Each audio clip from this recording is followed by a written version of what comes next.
Being shot is traumatizing, but just the act of drawing a gun, not even pulling the trigger, can be even more traumatizing.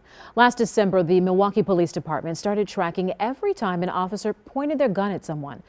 So the I-Team dug through that data, and Sean Gallagher shows us why many members in the Black community are now concerned. You just never know what's gonna happen next. You blank. You ain't thinking. That could be your last thought. These four men from Milwaukee are very different, but they all have one thing in common. How many of you have had a gun pulled on you by police?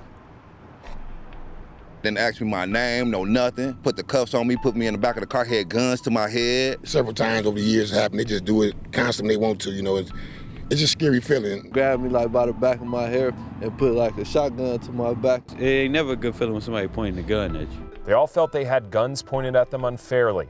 DEONTAE Robinson has nothing more than a traffic violation on his record, but he's been caught looking down the barrel of a police gun for nearly his entire life. How old were you the first time that this happened? About 9, 10, like around those ages.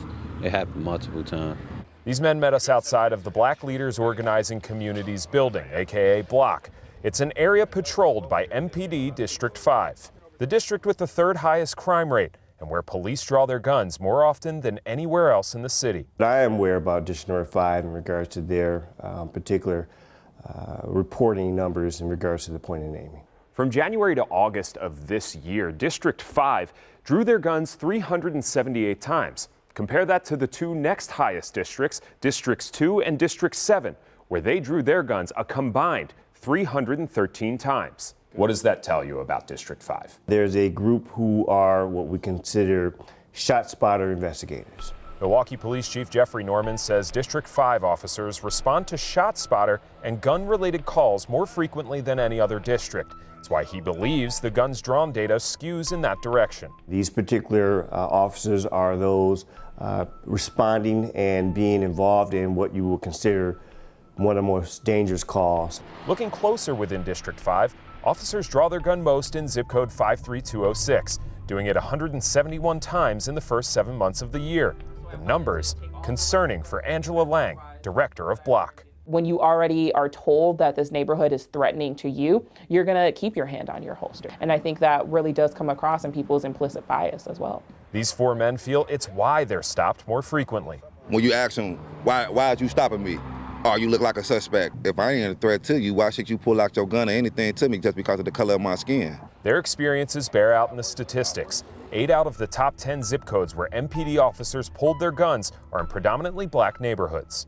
Why are officers drawing their guns more frequently in Black neighborhoods? These officers are focusing on, again, shot spotter calls. They're focusing on behaviors, but I'm not going to go and say that their activities should never be checked on or reviewed. They have been reviewed.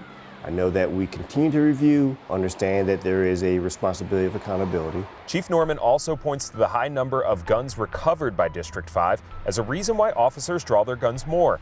Nearly a third of all the guns recovered by police in the city were in District 5. Does that justify this? Absolutely not. I think a place that actually has more crime needs a little bit more care and compassion and understanding how do we get to the root causes of the crime that's here. What's driving this?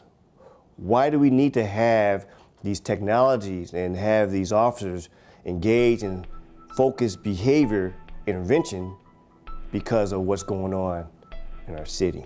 I think that's a more important question. The community question there, though, is kind of flipping it back around on the behavior of officers. There's a concern there. There should be, absolutely. I mean, whenever you're dealing with any particular type of enforcement, there should always be a scrutiny.